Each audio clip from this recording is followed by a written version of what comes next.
Framing focuses a scene. What we are looking through changes what we are looking at. Here, it could be a concrete helmet, eye slits narrowed, frowning out, hovering over this watery landscape. We're at a convergence of spatial phenomena, able to glimpse the three interchanges between sea, sky, and land. Apertures reveal images. Every image embodies a way of seeing, and every time we look away and look back at an opening, we see a new image of the scene outside. The change might be in the landscape, or in our position in relation to the opening. How near to it are we? Is our eyeline above it, below it, in line with it? Each different version gives us yet another image, one sight selected from an infinity of other possible sights.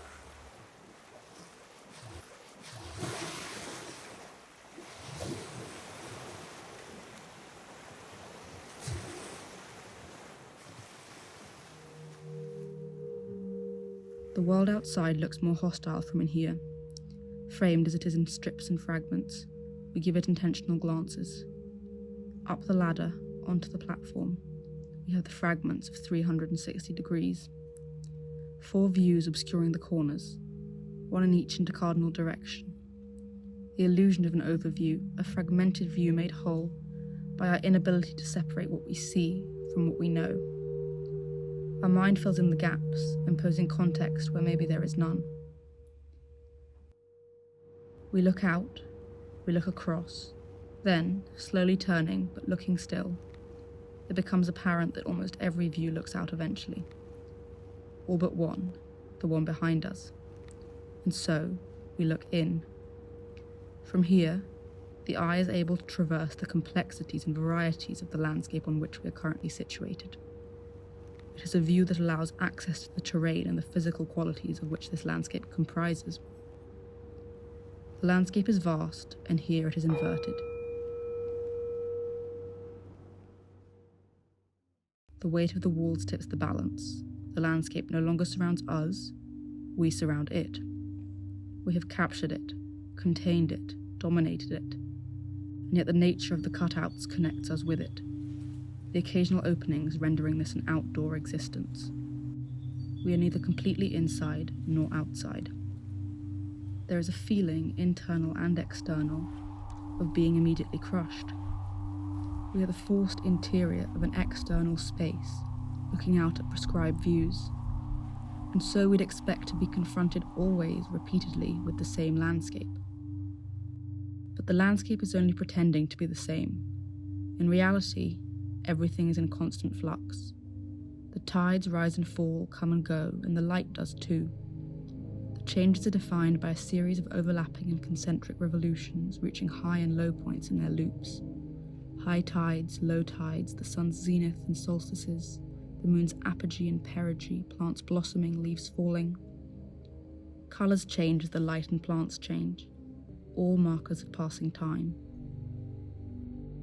Time means the light that enters our eyes is changing constantly. Light has to travel to reach our eyes so that we can see. This means that seeing is a form of constant time travel into the past, because the light from the object or image that we see can never enter our eye at the exact same time as it leaves that which we see.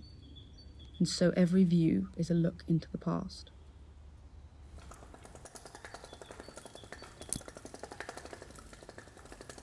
You are experiencing a recorded image of this act of seeing, and then the light from the recorded image that you see must also travel to reach your eyes. So the image you are seeing is 3 steps into the past. The specific framing conjures another past. It shows us how the landscape had once been seen by those who built the bunker.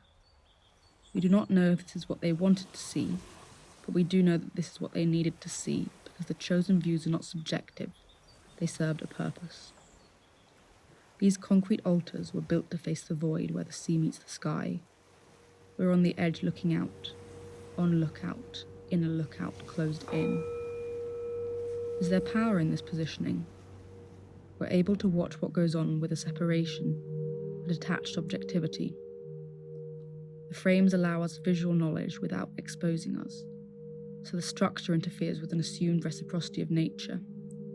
Though if we can see, we can also be seen. From the bunker, we can see but we cannot be seen.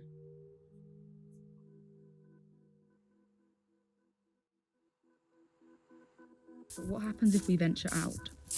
Our bodies begin to follow the paths our eyes and minds have already traced. We're propelled down sight lines, suddenly breaking the captured landscape free and rejoining it. We are participants in the view previously framed. We have left the safety of the frames behind. We are exposed. In this exposure, we are physically connected to the landscape that we had simply been viewing. Our experience through sight of the past is replaced by an ability to experience the landscape in this very moment. You can never see the now, but you can touch and feel the now. There are limits to our vision.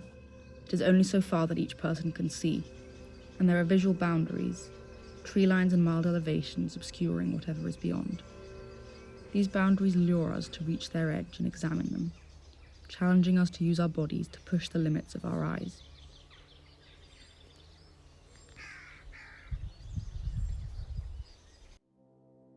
As we follow the landlocked inward view, we are guided by frames that slice through the landscape, superimposing the clean geometry of sight and light with the meandering ground beneath our feet, and exposing us continually to framed fragments of the landscape surrounding us.